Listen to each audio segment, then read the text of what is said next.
Falar aqui sobre esse outro jogador, que é em relação ao Ramon Ábila, informação aí do portal Cruzeiro 365, que eles informaram então, né, que o Cruzeiro vai avaliar, fazer uma proposta para o atacante que disputou essa última divisão no Campeonato Argentino e acabou sendo rebaixado, tá? O vínculo dele vai até o final então dessa temporada de 2024 e, de acordo aqui com o portal, a equipe argentina pediria um valor próximo de 1,5 milhão de dólares para liberar o camisa 9, que dá o equivalente a 7 milhões e 300 mil. Não acho que deveria chegar todo esse valor. Acho que para um atacante dessa idade, sinceramente, se ele fizer força, não sei se o Colón seguraria ele muito tempo, ainda mais jogando na segunda divisão. Não sei se os salários dele por lá deve ser baixo não, viu? Tenho certeza que deve ser bem alto.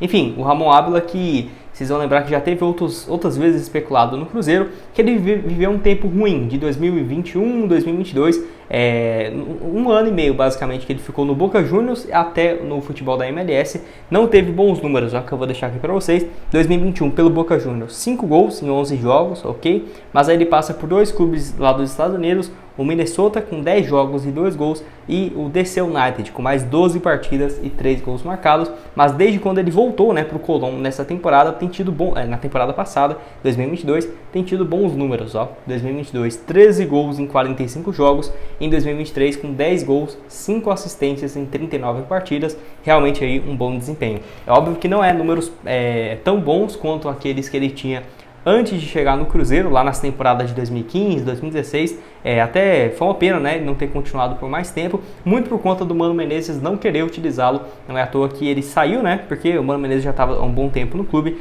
e não vinha utilizando ele com muita frequência. Ele, lá no Huracan, 2014 a 2016, sempre manteve uma média de 16, 18 gols por temporada, antes de chegar no Cruzeiro. 2016 pelo Cruzeiro, 28 jogos, 12 gols. 2017 com mais 13 gols em 32 partidas, inclusive foi campeão, né, da Copa do Brasil, apesar de ter saído naquele meio do ano, né, ele jogou alguns jogos e marcou gols, né, na fase inicial da competição. Enfim, lembro da estreia dele também contra o Vitória, 2016, que ele marcou um golaço. Naquela época ele tinha muito mais agilidade. Não estou acompanhando os jogos do futebol argentino, né, com tanta frequência do Colón, então não dá para ver qual que é o estilo de jogo ainda do Ramon Ábila, que tem 34 anos de idade. É aquela coisa, eu acho uma boa opção? Olha, pelas as opções que o Cruzeiro tem hoje, se for aquele Ábila que nós conhecemos em 2016, 2017, agregaria muito, né? Um cara muito matador. Mas agora, 34 anos, se tiver que pagar uma compensação financeira, aí eu já não sei até que ponto seria viável, mas não acharia da pior das hipóteses não, tá? Só acho que a questão da idade pode ser um problema, porém, de qualquer forma, né? Ele marcou aí 23 gols nesses últimos 2 anos pela equipe do Colón, então o faro de gol ele não perdeu. Pode deixar aqui que você tem a dizer aqui embaixo. Vou deixar aqui também as estatísticas lá no site SofaScore, nessa última temporada, que dá para ver onde ele atuou, né? Nessa volta do Campeonato Argentino. Muito mais aí centralizado. 1,80 m de altura, camisa 9, destro, 34 anos de idade. O contrato dele com o Colón vai até o final de 2025, tá? Não é só até 2024 não. 31. Bom, mais um aqui, ó, em relação ao atacante Alex Arce, ele que é paraguaio, 28 anos de idade, créditos aí, no caso, para o Conexão Cruzeiro, que trouxe aí essa notícia, valeu demais aí ele, que assim, o Cruzeiro sondou, então, o atacante que foi o artilheiro da segunda divisão do futebol argentino, né, então, vou deixar aqui, ó, os números nessa última temporada, marcou 26 gols em 32 jogos, por uma equipe chamada Independente Rivadavia, acho que é isso, não sei a pronúncia ao certo, nunca tinha ouvido falar do clube, mas voltou aí à primeira divisão. E o centroavante, que tem 1,87 m de altura, 28 anos, chamou bastante atenção e não é à toa que foi especulado em outros clubes, né? Aqui no Brasil, ó, inclusive o Vitória aparece como um dos outros times interessados na sua contratação. Aquela coisa, eu acho uma aposta terrível. Terrível não, porque o Cruzeiro esse ano teve Henrique Dourado e o Matheus Davó. Então, se você pega por aí, já dá pra ver, né, o nível que o Cruzeiro foi nesse ano. Mas agora, seria um centroavante que eu falaria, tem que chegar e ser o camisa 9 do Cruzeiro? De forma alguma, tá? Até porque ele não teve muita experiência nos últimos anos. É um centroavante de 28 anos que, se esses números aqui tiverem certo, ele começou a jogar basicamente ali com mais frequência no ano passado, quando estava com 26 para 27, com uma equipe chamada Esportivo Ameriano, lá do futebol paraguaio. 35 jogos, 9 gols, depois 2 jogos e 1 gol nesse ano, antes de se mudar, né, para a primeira divisão, para a segunda divisão do futebol argentino. Então, é aquela coisa, se o Cruzeiro vai lá e traz um centroavante que chega para ser o titular absoluto, um cara incontestável, né?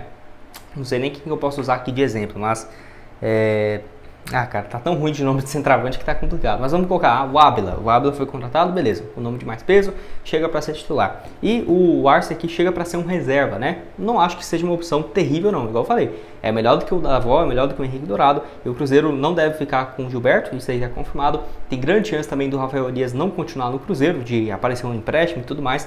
Depois da saída do Castan, que jogou como titular a temporada inteira, eu até achei uma postura interessante do Cruzeiro, assim como foi na Série B do ano passado, que teve uma limpa, né? Mesmo de jogadores importantes, nesse ano o Cruzeiro certamente pensando maior, né, do que foi nessa temporada. Eu acho que o Rafael Elias também não fica para o próximo ano. Vamos ver como vai ficar essa atualização. Só não acho certo isso em relação a você valorizar muito atletas de fora e não olhar aqui para o futebol brasileiro, né? Porque eu mesmo estive lá no futebol argentino nesse último ano, assisti várias partidas da primeira divisão no estádio, né? E tinha alguns programas que mostravam ali os gols. Meu irmão Guilherme que gostava de assistir sempre, né?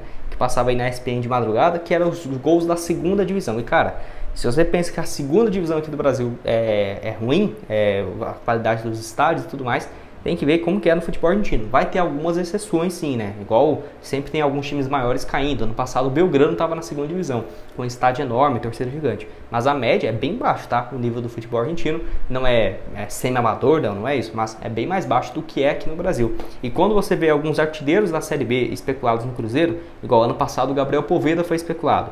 Muita gente falou, meu Deus, esse cara é horrível, né? Não queria no Cruzeiro nunca. Aí o Gabriel Poveda, vou até pegar os números dele aqui, ó.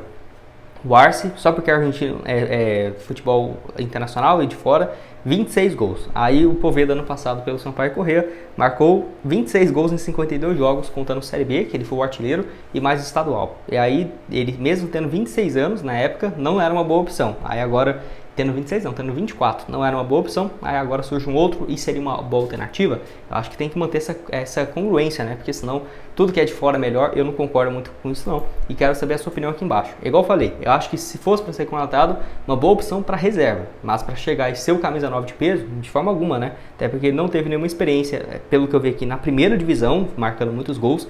Jogou em alguns clubes menores lá do futebol paraguaio, mesmo sendo revelado pelo gigante Cerro Porteño. Passou depois pelo Rubio e pelo Sporting Almediano. E depois pelo Independiente Rivadavia, que é essa equipe lá da Argentina. Enfim, pode deixar a sua opinião aqui embaixo.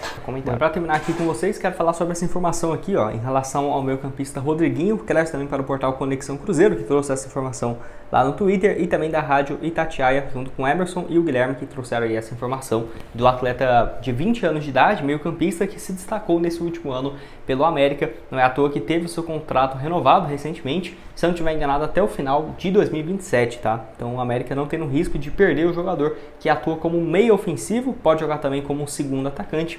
Vou deixar os números dele aqui para vocês, ó. Ele começa a jogar desde o ano passado, quando estava com 18 para 19 anos. Naquela ocasião, então, ele jogou 14 jogos e um gol marcado. Teve um bom desempenho. Aí nesse ano, então, 26 partidas, 2 gols e 3 passes.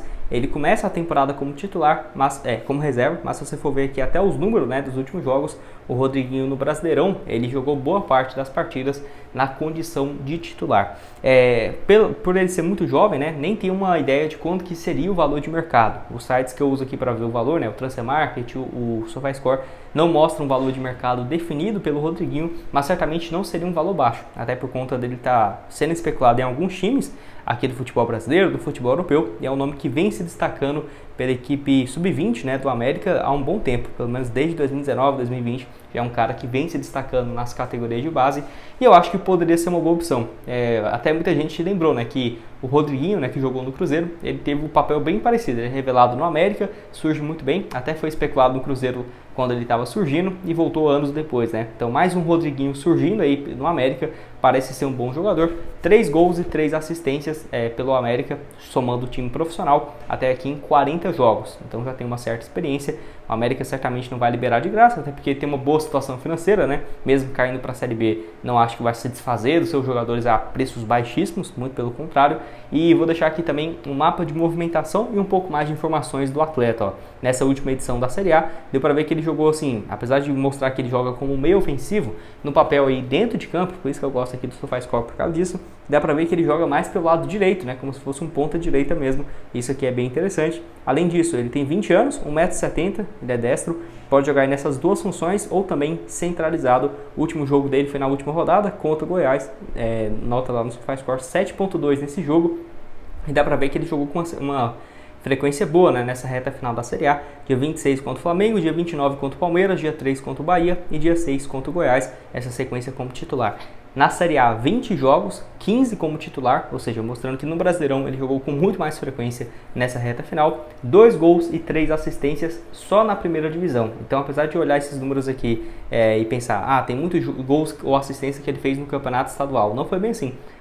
Todos esses 2 gols e as 3 assistências foram nessa reta final, né, do América, que até melhorou em relação ao que foi o campeonato inteiro, inclusive ele tendo boa participação no duelo contra o Bahia, né, que o América venceu, ajudou bastante ali o Cruzeiro na época a salvar, né, então uma rodada de antecedência do rebaixamento. Pode deixar a sua opinião aqui embaixo nos comentários. O que você tem a dizer então do atleta? Você acha que compensaria fazer esse investimento, né? Não sabemos o valor exato, mas certamente não seria ali 1 milhão, 2 milhões de reais, seria um valor bem considerável.